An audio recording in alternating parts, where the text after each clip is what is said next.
हाँ जी मेरे CMA final के दोस्तों, अब very good morning, good evening, good afternoon. आप जब भी इस वीडियो को देख रहे होंगे दोस्तों, स्वागत करता हूं आप सब लोगों का एक नए वीडियो में। दोस्तों जैसा कि आप टाइटल और थंबनेल देख के समझ गए होंगे दोस्तों, हम आज का जो सीएमए फाइनल लॉ का पेपर था उसका रिव्यू करने जा रहे हैं। दोस्तों माफी चाहता हूँ, थोड़ा सा लेट हो गया हूँ। मेरे और भी सीए इंटर और सीए फाउंडेशन के बैचेस चल रहे थे, मुझे अभी टाइम मिला एंड जस्ट 15-20 मिनट में मैंने इस पेपर को देख के आपके लिए एक रिव्यू बना रहा हूँ मैं इसको देख के। एमसीक्यू के आंसर मैं आपको बहुत फटाफट बताऊंगा दोस्तों। एक एमसीक्यू में आपको डाउट भी आ रहा है कि सर ये 9 मंथ और 6 मंथ वाला क्या रहेगा। बहुत सारे बच्चों का मुझे डीएम आया था इंस्टाग्राम में और टेलीग्राम में कि सर ये 9 मंथ और 6 मंथ का थोड़ा सा क्लैरिटी दीजिएगा। मैं इसके ऊपर भी क्लैरिटी दूंगा, लेकिन मैं आपको सारे एमसीक्यू का आंसर बताने के पहले आपको ये बता दूं, आज का पेपर जो मैंने पढ़ा उसमें एक शिकायत मुझे इस प्रकार के क्वेश्चन की, यार एमसीक्यू में एटलीस्ट इस प्रकार की पेनाल्टी के क्वेश्चन ना दिए जाए, क्योंकि बच्चा इतना सारा कुछ लेके जा रहा है, वो पेनाल्टी थोड़ी ध्यान रखेगा कि इसको क्या पूछना है। ओवरऑल अगर मैं पेपर की बात करूं, जैसे डिपॉजिट के क्वेश्चन आए थे, डायरेक्टर के ऊपर क्वेश्चन आए थे, फेमा के ऊपर डायरेक्ट क्वेश्चन आए थे, आपका कंपटीशन एक्ट के ऊपर क्वेश्चन आए थे, एमसीक्यू भी, ये सारे पेपर अच्छा था, मतलब मॉडरेट लेवल का पेपर था। बहुत ज्यादा इजी नहीं, बहुत ज्यादा टफ भी नहीं। बहुत ज्यादा इजी क्यों नहीं? क्योंकि बीच बीच में कहीं ना कहीं इनने घुमावदार वाले क्वेश्चन पूछे हुए हैं। जैसे एमसीक्यू में कुछ घुमावदार पूछ दिए, कुछ डिस्क्रिप्टिव में घुमावदार पूछ दिए। तो अभी मैं आपसे सारे एमसीक्यू के जो भी डिस्कशन है ये करके लूंगा। डिस्क्रिप्टिव वाली जो चीजें दोस्तों, जैसे आपको पता है इंस्टीट्यूट कुछ आंसर देता है, मैं शायद कुछ बताऊं, उस पर चेंजेस आ जाए, तो मैं उस पर डिस्टर्बेंस नहीं करना चाहता।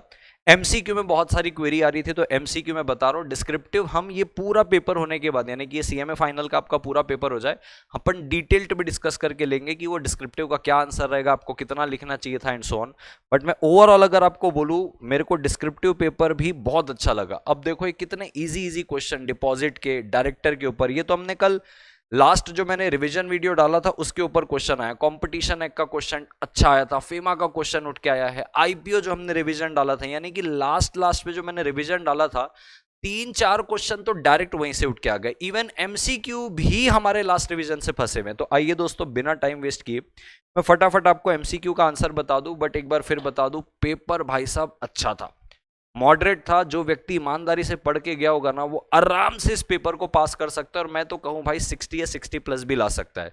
क्योंकि अगर मैं डिस्क्रिप्टिव में एक आध क्वेश्चन छोड़ दूं, एमसीक्यू में एक आध क्वेश्चन छोड़ दूं कंफ्यूजन वाले हैं, उसके अलावा पेपर बहुत स्मूथ था दोस्तों। बहुत ज्यादा लेंदी भी नहीं है कि आप टाइम मैनेजमेंट नहीं कर पाओगे। It was good paper, moderate paper दोस्तों। आइए फटाफट बात करके लेते हैं दोस्तों। ये तो पेनाल्टी वाले के ऊपर है दोस्तों। सेक्शन 140 सबसेक्शन नंबर 3 के ऊपर आपको पता पेनाल्टी मिलेगी कि भाई जब आप आरओसी को इन्फॉर्म नहीं करते हो तो क्या पेनाल्टी लगती है एंड सो ऑन। तो 50,000 की पेनाल्टी है, 500 रुपये पर डे की है अगर आप एडीटी 3 में उसको इन्फॉर्म नहीं करते हो तो। दूसरा अपने पास बात आता है दोस्तों कि न्यू ऑडिटर है, वो 2 लाख रुपए ओ करके रख रहा है कंपनी को, तो अपॉइंट हो सकता है क्या? बिल्कुल अपॉइंट हो सकता है, क्योंकि जो थ्रेशोल्ड है वो 5 लाख की है, ये तो सिर्फ 2 लाख रखा है, तो वो कंटिन्यू कर सकता है। 141 subsection 3 clause D sub clause number 2 पे आपको इसका आंसर मिलेगा।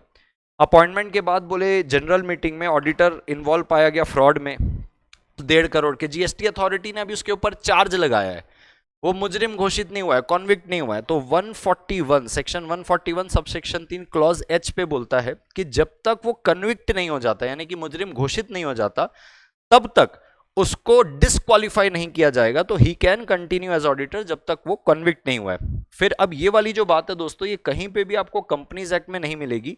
ये कॉमन सेंस के ऊपर आपको आंसर देना पड़ेगा कि भाई देखो, अगर उसने ऑडिट कंप्लीट नहीं किया है, बैलेंस शीट साइन नहीं किया, तो उसको उसके रेम्युनरेशन का क्या होगा?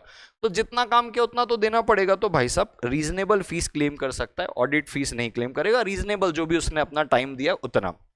अब कहता है 241 के अंदर कौन कौन अप्लाई कर सकता है ऑपरेशन के लिए। तो अब इसका आंसर 244 पे दिया हुआ है। 241 में बोलता है आप अप्लाई कर सकते हो, कौन अप्लाई कर सकता है 244 पे बताता है।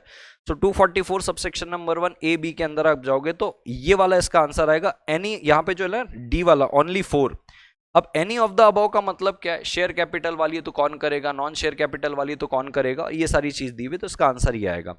अब ये तो बड़ा बड़ा इजी क्वेश्चन, भाई कंपनी यूएसए में बनी है, यूएसए में ही बिजनेस कर रही है, तो भाई क्या ये फॉरेन कंपनी कहलाएगी? नहीं। तो कहता है देखो डी में क्या बोलता है, बी और सी दोनों रहेगा, it is not a foreign company. पहली बात तो ये फॉरेन कंपनी नहीं, क्योंकि यूएसए में इनकॉर्पोरेट हुई है, यूएसए में ही बिजनेस कर रही है। लेकिन ये फॉरेन कंपनी बन जाएगी अगर इंडिया में बिजनेस स्टार्ट कर लेगी। तो इसका राइट आंसर क्या रहेगा? डी वाला राइट आंसर रहेगा। बोथ बी और सी करेक्ट माना जाएगा। उसके बाद दोस्तों ये जो इंसॉल्वेंसी एंड बैंक्रप्सी कोड है 2016, जहां पे कहता है एक्सटेंशन ऑफ टाइम, तो कहता है देखो वैसे सेक्शन 12(1) में तो 180 डेज का टाइम दिया हुआ है। 12(2) ऑफ आईबीसी बोलता है कि आप अप्लाई कर सकते हो और इसको एक्सटेंड कर सकते हो, लेकिन जब आप अप्लाई भी करोगे तो मैक्सिमम एक्सटेंशन आपको जो मिलता है वो 90 डेज का मिलता है। तो 180 प्लस 90 किसी भी हालत में 270 दिन से ज्यादा नहीं होना चाहिए। रिक्वेस्ट किए, कंप्लीट हो जाना चाहिए with in a period of 270 days. तो 12(1) और 12(3) को में आपको इसका आंसर मिलेगा। क्रेडिट रेटिंग एजेंसी से आप कॉर्पोरेट गवर्नेंस की रेटिंग लेते हो। अब देखो ये अच्छा क्वेश्चन है कि इसमें से कौन सा सस्टेनेबल डेवलपमेंट नहीं माना जाएगा। रेन वाटर हार्वेस्टिंग, बारिश के पानी को सेव कर रहे हो, सस्टेनेबल है। सोलर एनर्जी, एनर्जी को रिन्यू कर रहे हो, यानी कि जो एनर्जी आप सोलर से कंज्यूम करके वापस से रिन्यू कर रहे हो। प्लांटेशन, पौधे लगा रहे हो तो इससे फॉरेस्ट बढ़ेगा।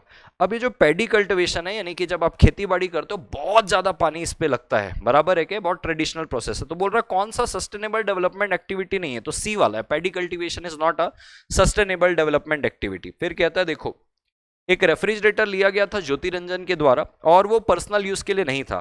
कंपटीशन एक्ट के आप सेक्शन 2F के अंदर जाएंगे, ये मैंने रिवीजन में भी कवर किया था लास्ट में, जो मैंने कंपटीशन एक्ट का रिवीजन लिया था। आप चाहे पर्सनल यूज के लिए लो, चाहे आप उसको कमर्शियल यूज के लिए लो, चाहे आपने पैसे पे किए हो, चाहे आपने प्रॉमिस किया हो, चाहे आप हायर परचेस के एग्रीमेंट में इसको खरीदे हो, आपको कंज्यूमर माना जाता है। इवन आपने खरीदा लेकिन यूज आपकी परमिशन से मैं कर रहा हूं तो भी मैं कंज्यूमर कहलाता हूं। तो इसका आंसर बी है, कंज्यूमर कहलाएगा, क्योंकि परचेजर ऑफ गुड्स चाहे रीसेल के लिए चाहे कमर्शियल पर्पस के लिए उसको कंज्यूमर मानेंगे। कंज्यूमर प्रोटेक्शन एक्ट के अंदर आप उसको कंज्यूमर नहीं मान रहे, वो अलग चीज है। हमको किसको पूछ रहा है, बोला है कॉम्पिटिशन एक्ट 2002 के हिसाब से कंज्यूमर है कि नहीं है। तो भैया कॉम्पिटिशन एक्ट के हिसाब से 2F के अंदर तो आप कंज्यूमर हो, ठीक है सर। डिबेंचर ट्रस्टी कौन बन सकता है? कोई भी एंटिटी जो सेबी के साथ रजिस्टर्ड है। अब एलिजिबल बोरोवर है वो कितना रेस कर सकता है, तो 750 मिलियन रेस कर सकता है ऑटोमेटिक रूट से। अब ये वाला जो सवाल है कि जो IRD है, इंश्योरेंस रेगुलेटरी डेवलपमेंट अथॉरिटी, कितने समय में, फाइनेंशियल ईयर क्लोज होने से कितने समय में रिपोर्ट सबमिट करेगी किसको? यहाँ फुल एक्टिविटीज बताएगी, promotion and development of insurance business during previous financial year. इसका आंसर 9 मंथ है दोस्तों। बट इसमें मैं नाराज हूं इंस्टीट्यूट से। एक तो पहले वाले एमसीक्यू में थोड़ी सी नाराजगी कि आपने एमसीक्यू पेनाल्टी के ऊपर पूछ लिया। अब इतनी सारी चीजें हैं वो छोड़ के आप पेनाल्टी पूछ रहे हो, बच्चा पेनाल्टी इतना ढंग से पढ़ता भी नहीं है। अब ये वाली जो बात है, ना तो आपके मॉड्यूल पे इसका आंसर दिया हुआ है, मॉड्यूल में क्वेश्चन जरूर दिया हुआ है लेकिन मॉड्यूल पे आंसर नहीं दिया है।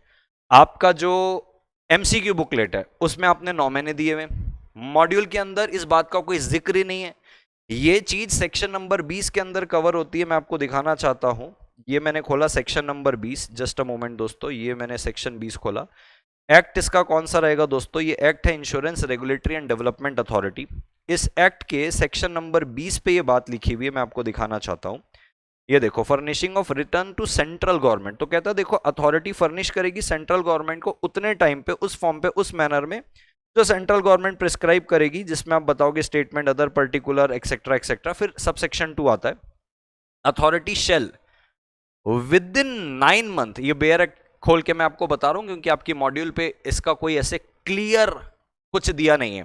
9 months after the close of the financial year central government को सबमिट करेगा report giving true and fair accounts of its activity including the activities for promotion and development of the insurance business during the previous financial year. जो यहाँ पे अपने को बोला है that's a 9 month।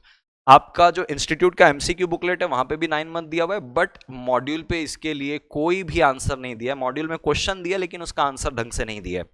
तो ये वाले एमसीक्यू से मैं नाराज हुआ। एक मैं फर्स्ट वाले एमसीक्यू से नाराज हुआ कि यार पेनाल्टी के ऊपर आपको एमसीक्यू नहीं पूछना चाहिए, टेक्निकल वे पे आप एमसीक्यू पूछो, क्या दिक्कत है। उसके बाद आती है हमारे पास ये कि जब आप बिजनेस कर रहे हो तो कहता है देखो भाई, एज ऑन 1 मार्च 2025 अगर कोई MSME goes to next category, उसकी कैटेगरी बताई हुई, तो अगर आप अलग कैटेगरी में भी चले जाते हो कोई दिक्कत नहीं, 3 साल तक आपको नॉन टैक्स बेनिफिट मिलता है। ये इसका बी वाला करेक्ट आंसर है। ये तो हमने लास्ट टाइम रिवीजन में ही किया था कि जो भी स्केड्यूल्ड ऑफेंस है पीएमएल एक्ट के अंदर उसको प्रेडिकेट ऑफेंस बोला जाता है। एंड दैट्स ऑल दोस्तों, ये आपके 15 एमसीक्यू के आंसर है। रेस्ट डिस्क्रिप्टिव क्वेश्चन में मुझे एक आध क्वेश्चन हटा दूं तो सारे क्वेश्चन मैनेजेबल क्वेश्चन थे। अगर आप ईमानदारी से पढ़े होगे ना, आपको वो सब बना होगा दोस्तों। It was a moderate paper. इस पे अगर ये 2 एमसीक्यू छोड़ दूं और एक आध डिस्क्रिप्टिव में थोड़े से मतलब ऐसे थे जो मेमोरी वाले आंसर थे, याद होगा तो ही लिख पाओगे वाले थे, अगर उनको हटा दूं तो पेपर बहुत अच्छा था दोस्तों। पढ़ के जो गया था व्यक्ति उसको आराम से बना होगा। मैं उम्मीद करता हूं आपका भी पेपर बहुत अच्छा गया होगा दोस्तों। I wish you all the best for your upcoming examination. मिलते हैं दोस्तों एग्जाम के बाद, सीएमए फाइनल के पूरे एग्जाम के बाद इसको डिटेल में डिस्कस करेंगे। टेक केयर दोस्तों, बाय बाय।